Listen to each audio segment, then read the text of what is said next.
And now the coordinator of Kaimotu Muslim Youth in Maryland, Habeeb Awofeso Musa, joins me now to discuss the significance of today's celebration. Thank you so much for joining us on the news, on TVC News.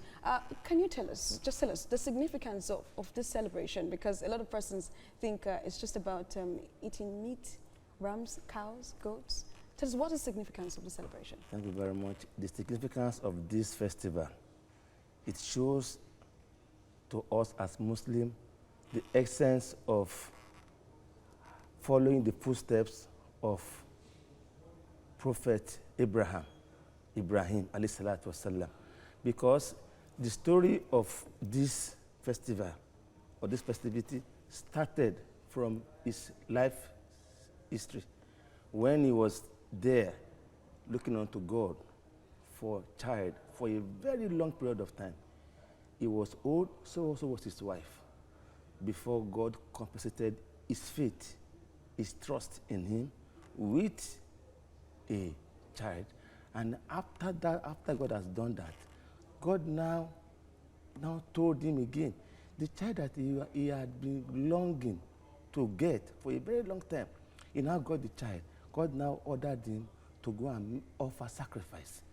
So this festival is telling us about total obedience to God, our Creator, and it's telling us that those that are steadfast, if you're a believer, if your faith is shaken, no matter how strong your faith is in Islam, you must know that God Almighty will test your faith. He will test your faith with tribulations up and down, and your ability to sustain it with what makes you a believer. Prophet Ibrahim alayhi salatu wasalam, when he had this ups and downs of begging for an offspring, he begged God, and when God gave him, God still ordered him to use that child as a sacrifice. And his ability for him to now obey his God, to have that utmost 100% submission to the will of his Creator, is one of what is making us to celebrate this day. Because if had it been he did not obey God, there would have been another way to this. But he obeyed God.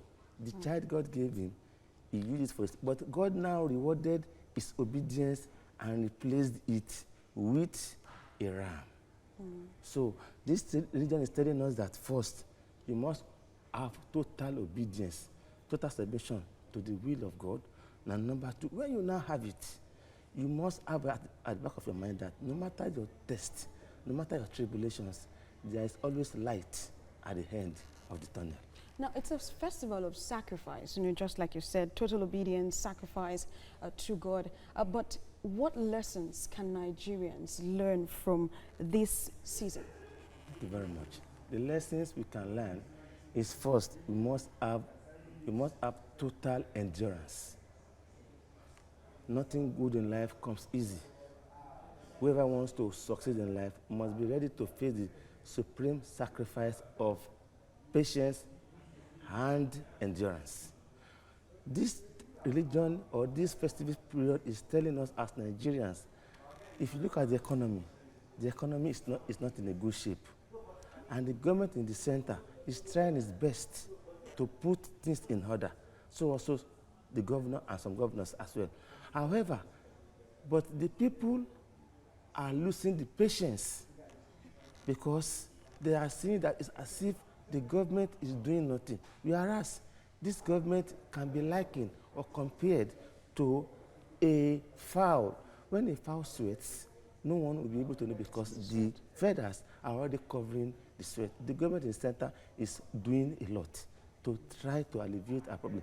And also, in this period, we should look at the story of Prophet Ibrahim alayhi salatu wasalam, how he persevered, how he endured in the time of test, in the time of a very hard test and tribulation, and he was able to pass that. So, as Nigerians, whatever we are facing, we should have it at the back of our mind that suicide is not the option, but to have that utmost patience and faith in God. Suicide is not an option. Have total perseverance and be obedient to God. Thank you so much. The coordinator of Kaimotu Lai Muslim Youth Group, Mr. Habeeb Awofeso Musa. Thank you so much for joining us on the news.